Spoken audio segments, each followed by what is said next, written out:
Welcome to Employment Law This Week. I'm George Whipple. Our top story, a first-of-its-kind ruling on the gig economy. A California federal judge has ruled that a former GrubHub driver was an independent contractor, not an employee. The judge found that the company did not have the required control over its drivers for the plaintiff to establish that he is an employee. This decision comes as companies like Uber and Lyft are also facing lawsuits that accuse them of misclassifying employees as independent contractors. Carlos Becerra has more. The federal judge at the motion for summary judgment hearing at trial and in her opinion made clear that this was the first instance in which a gig economy company was going to have their model tested of their professional services agreements to determine whether or not their workforce was actually an independent contractor versus employee. Employers in the state of California who participate in the gig economy are going to have more clarity as to the fine line they need to walk in ensuring that they have a sufficient labor workforce to meet the needs of their customers during high demand periods. But as if anything, when you're walking these fine lines, you want to ensure that you have an adequate labor counsel to assist you in this regard. Want paid parental leave? Tap into your Social Security. Senator Marco Rubio and other congressional Republicans are drafting a bill based on a proposal from the Conservative Independent Women's Forum. Under the IWF's plan, new parents could take 12 weeks of paid leave in exchange for a 6-week delay in retirement age for Social Security benefits. Proponents of the plan note that this would not cost employers or the federal government. Opponents to it see it as a major cut to Social Security and argue that it would disproportionately harm women. Audits are coming for federal contractors. The DOL's Office of Federal Contract Compliance Programs has issued corporate scheduling announcement letters to 1,000 federal contractors.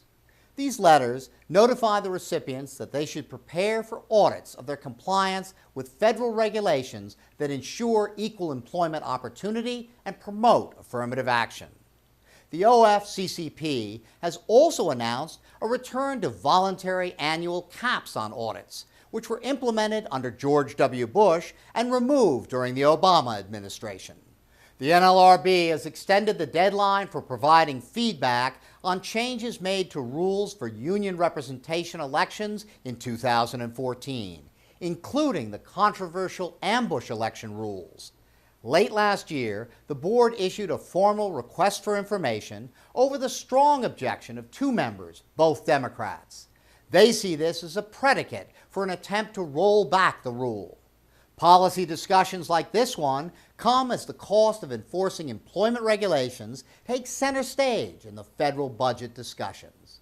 The president has proposed significant cuts to the DOL, the NLRB, and the EEOC, and all 3 agencies may need to make do with less in the near future.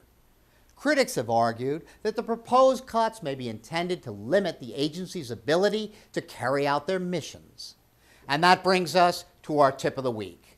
Leslie Julich, Vice President of Human Resources for International Cosmetics and Perfumes, is here with some tips for jumpstarting creative employee benefits programs. Employers across the nation are looking at creative ways to spend their benefits dollars.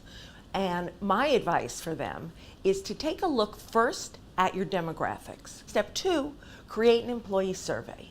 And the one cautionary point that I would make is that when you go ahead and create the employee survey, it is important that you don't list every possible creative option out there, because you want to be able to deliver on at least some of what the employees want. So then the third step is take a look at the survey results and decide what's feasible for you to implement. Thanks, Leslie. That's it for Employment Law This Week. Thank you very much for watching, and we'll see you next time.